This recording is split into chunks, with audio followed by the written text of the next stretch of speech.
If your partner only shows up when they need something but disappears when you need them, you're not imagining things. There's a crucial difference between someone struggling with intimacy and someone actively using you.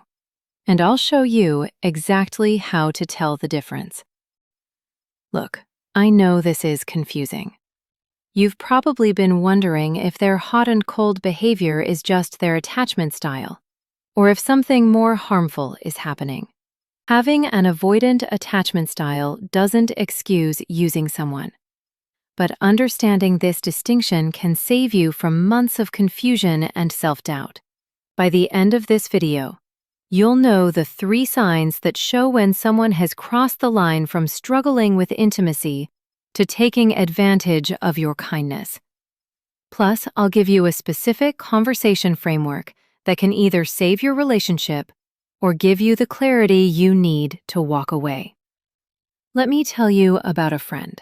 Let's call her Carla. She was dating someone with clear avoidant attachment.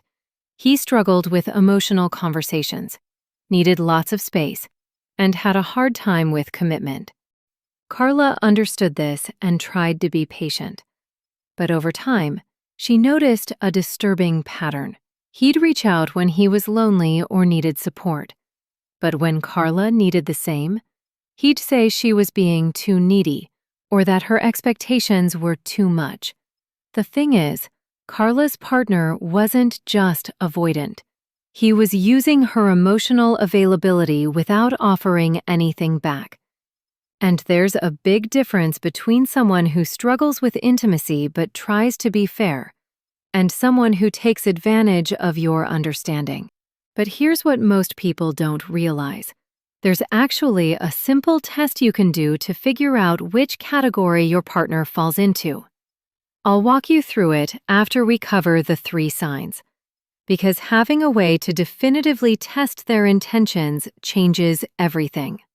Now, the 3rd sign I'm about to share might surprise you.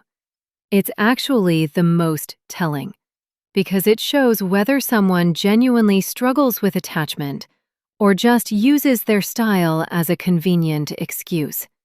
But let me walk you through all 3 signs first. Sign number 1, the one-way support system. The first sign isn't that they need support.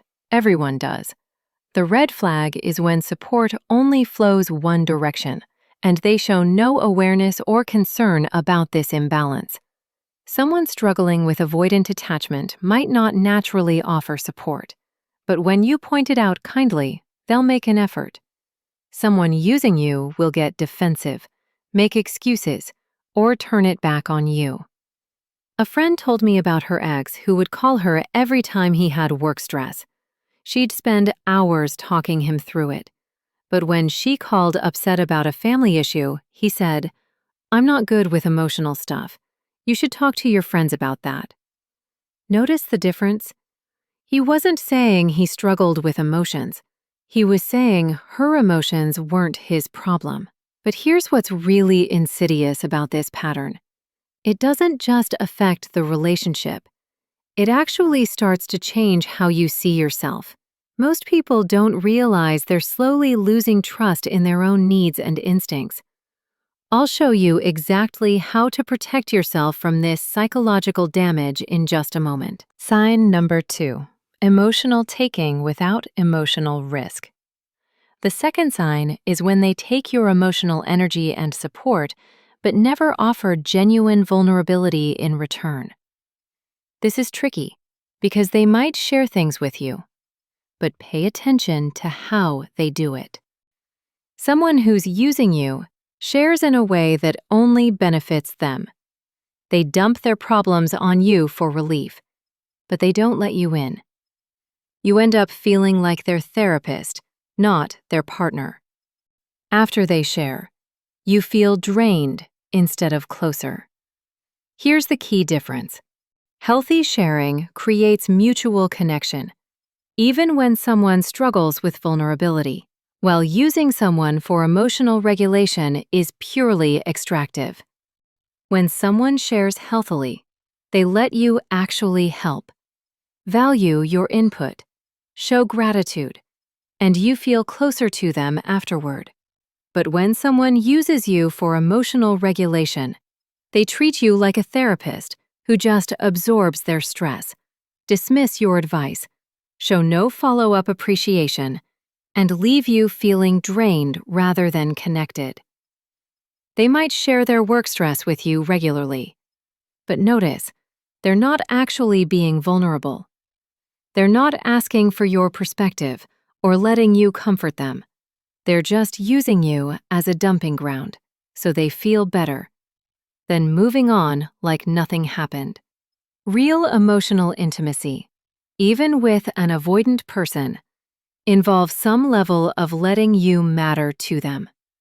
Using someone is just about getting relief, without letting you actually affect them. Sign number 3. Weaponizing their attachment style. Here's the third sign, and it's the most telling. They use their avoidant attachment style as a weapon against your needs, instead of something they're working on. A person who's genuinely struggling with avoidant attachment will say things like, "I know I'm not great at this stuff, but I want to try."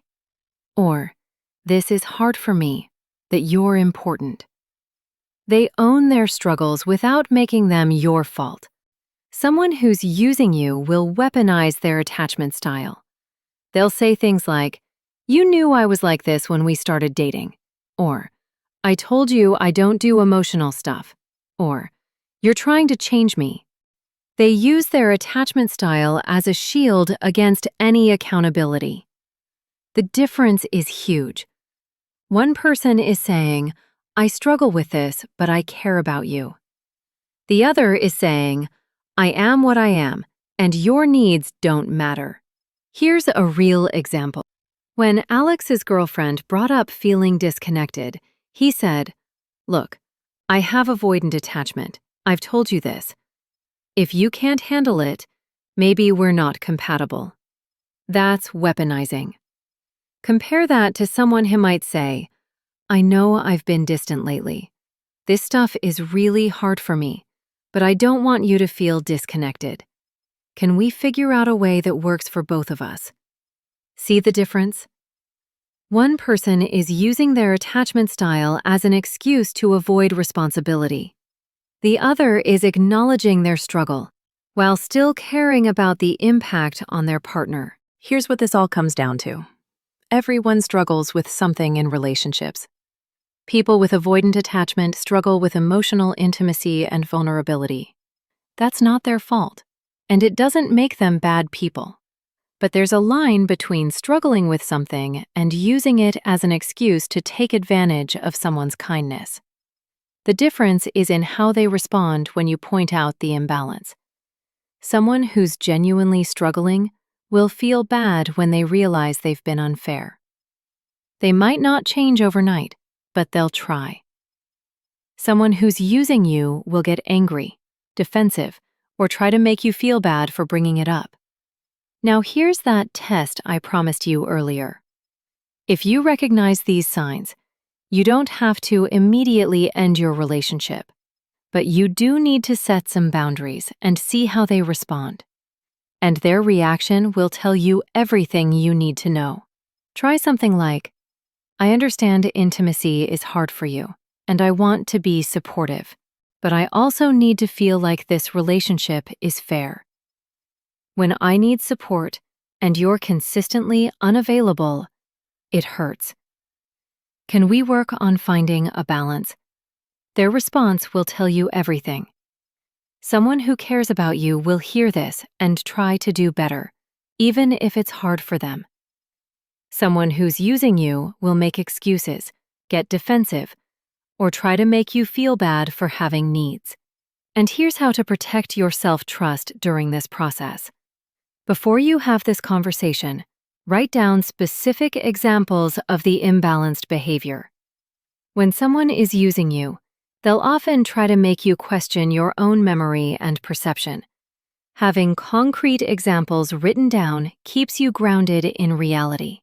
Remember, understanding someone's attachment style should lead to more compassion and better communication, not to you accepting unfair treatment. You can be patient with someone's struggles while still expecting basic respect and reciprocity. You deserve someone who might struggle with intimacy, but still tries to be fair to you. You deserve someone who sees their attachment style as something to work with, not as a free pass to take without giving back. If you found value in this video, don't forget to like and subscribe.